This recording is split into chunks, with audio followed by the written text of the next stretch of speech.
Good afternoon, and thanks for joining us for Living Local, your lifestyle show for all things Charleston and beyond. I'm Ashley Meservey. It's Medical Monday at East Cooper Medical Center. Today we're sitting down with a Lowcountry general surgeon to learn what the signs, symptoms, and treatment options are for those suffering from a hernia. Medical Monday, sponsored by East Cooper Medical Center. Joining us today, we have Dr. Andy Steadman. He's a general surgeon here at East Cooper Medical Center. Thanks for having us today. Thanks, Ashley. Okay, so today we're talking about hernia.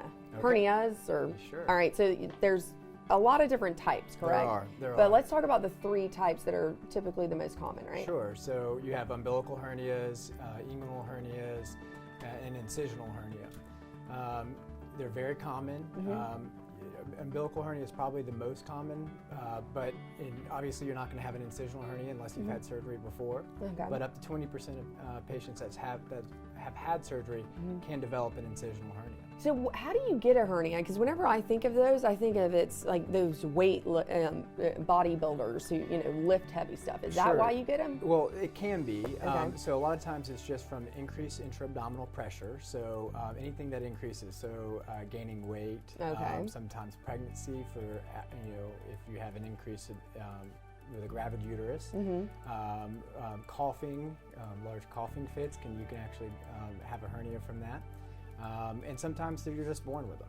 Really? You can be born with them? You can be born with a hernia, and a lot of times as an infant, you can have inguinal hernias that need to be repaired, or umbilical hernias that will recede. And some folks will have a small hernia that will kind of get larger over time, but likely we're born with it. Is that hereditary? It can be. Yeah. Oh, okay. Yeah. All right. So let's talk about some of the symptoms that you would feel, though. So it depends on where the hernia is. If it's at the umbilicus, you would feel usually bulging, sometimes discomfort, pain, usually kind of vague abdominal symptoms sometimes. They could mimic things like, other types of issues like IBS and stuff like that, or how do you? Not generally mimicking IBS. Usually it's kind of localized pain at the umbilicus if it's an umbilical hernia. If it's an inguinal hernia, you usually get a bulging in the groin, and obviously an incisional hernia is a bulging kind of underneath the incision. Now sometimes it can be a little bit more subtle and you may not know it's there, but if you're having pain around one of those sites, it'd be best to kind of come get checked out. And when they come and get checked out here, what I love about East Cooper Medical Center is I feel like y'all are so committed to, the whole patient.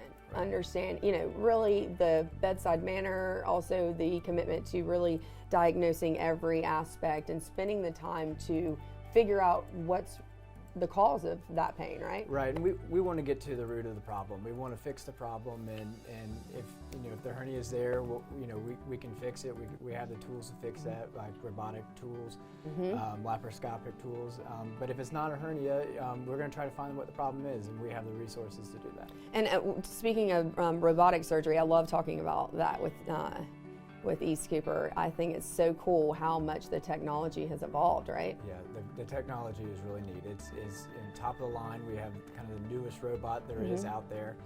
And, we're fixing these hernias kind of on the cutting edge. So when you compare laparoscopic? Laparoscopic. Yeah, there we go. Yeah. And then robotic, right? Sure. So is it like the evolution of that? Because I always looked at that as kind of like the most minimally invasive process. Yeah, agreed. It is kind of the evolution. We kind of went from open to laparoscopic to robotic now, but it offers so many advantages in pain control, post-operative pain, shorter hospitalizations, ergonomics for the surgeon, better detail for us, when we're in more detailed dissection for us when we're doing the surgery. Alrighty, well, as always, I'm learning so much as I make my visits to y'all here in East Cooper Medical Center. So thank you so much again for having us. Thank you. And for more information, head online to eastcoopermedctr.com.